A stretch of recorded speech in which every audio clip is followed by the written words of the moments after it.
Hey, this is Jill Griffin, the host of the Career Refresh Podcast. Welcome back. Today, I want to talk about something we all face in our careers, disappointment. And even if we're hitting our stride with recent wins, we're human. And that means that sometimes we need to work through setbacks consciously and carefully. All right, let's jump in.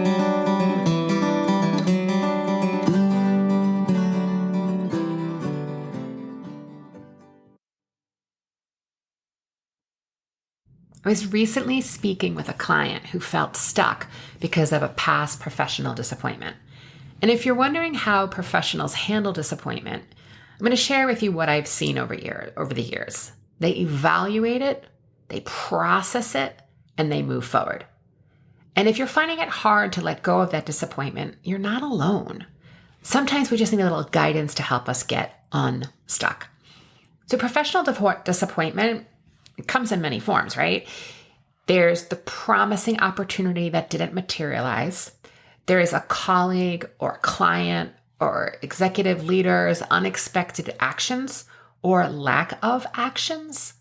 It could be our own decisions that we took a gamble or a risk and it didn't play out as we had hoped. The key to managing these situations lies in how we handle our mindset and our expectations. I want to share a personal example. I recently had an experience in a professional relationship with a business partner that wasn't meeting my expectations. And after I had paid money to work through this experience with them, I was really wondering why what I was receiving was very different than what I had thought. And after much reflection, I realized that I was doing what we often call, it's very clinical, going to the hardware store for milk. I was expecting them to do something that was never actually promised. And I assumed because I had seen this partner delivering that same service to others, but they never promised that to me. I just assumed that I would receive the same level of high touch, high care for the same investment. Now, you might be listening to this and going, well, Jill, of course, but that's not what my contract or my agreement said. The crucial part is that because it wasn't explicitly agreed upon, I was chasing the idea of what the partnership could be rather than what it actually was. As leaders, sometimes we handle disappointment in ways that limits our growth. We either set the bar so low to avoid failure, or we stay small out of fear of rejection or that imposter syndrome, or we get stuck in perfectionism, never actually completing a project out of fear of criticism. So ready? These are the strategies that I have found both for myself, my clients, and my years of studying in mindset and professional development that will help you move through this disappointment. The first is we have to reset our expectations. I've said it before, it's separate the stories from fact. If you have a contract, it's looking at the contract. I'm saying that more to myself than I am to you. And it's focusing on what's actually in writing, what was agreed upon, and what is objectively true.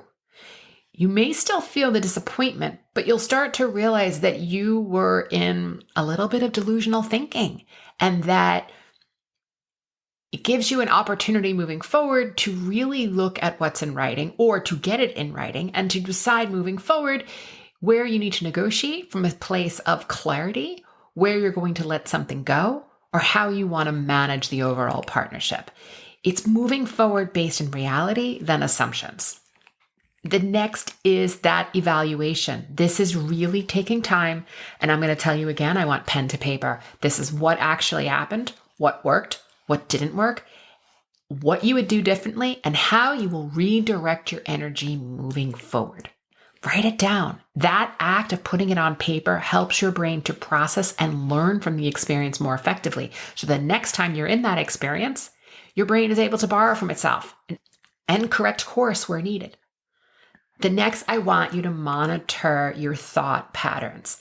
When you're in a partnership or you're finding that a deal with a client or a contract or whatever it is that you're working on, the initiative, you're feeling like it's sort of not going as you had planned, I want you to take a few minutes on those mornings. I mean, I would love you to do this every day, but I really want you to take some time on those mornings and really think through the situation. Ask yourself, are these thoughts helping me move forward? Or is it like bringing a trash bag to the office every day because I'm thinking all of these thoughts?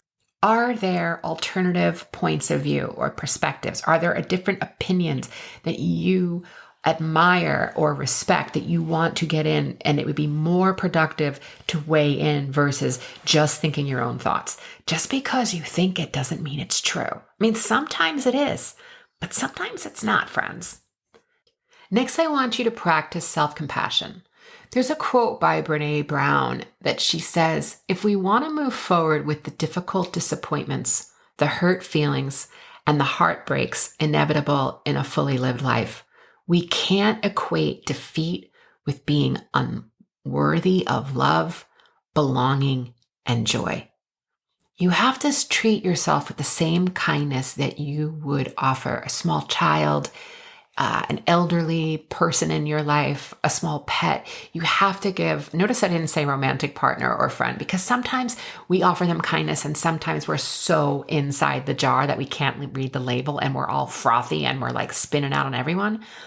But I would never speak to my dog or pet in a way that would be unkind. So practicing that compassion, this isn't just feel-good advice. This is when we're in a space where we're thinking clearly. We provide ourselves a beat to pause and a practical strategy for maintaining resilience in your career. If not, you are going to get burnt out. And I've done episodes on different angles of burnouts, and you can check them or I'll drop them in the show notes. But you need to practice that self-compassion. And moving forward, just know that professional disappointment, career disappointment is totally normal. And it's a sign that you're pushing boundaries and taking worthwhile risks. The goal isn't about avoiding disappointment, which is going to keep you small. It's about entirely processing it to make sure that you're using it and building up your resistance.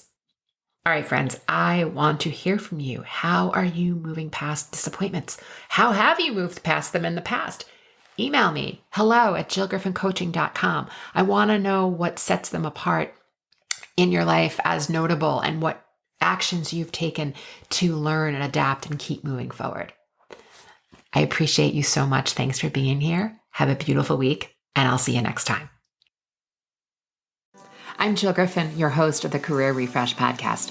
My mission is to make workplaces more successful for everyone. So if you have ideas for topics or future guests, please email us at hello@jillgriffincoaching.com. Until next time, embrace possibility, be generous, intentional, and kind.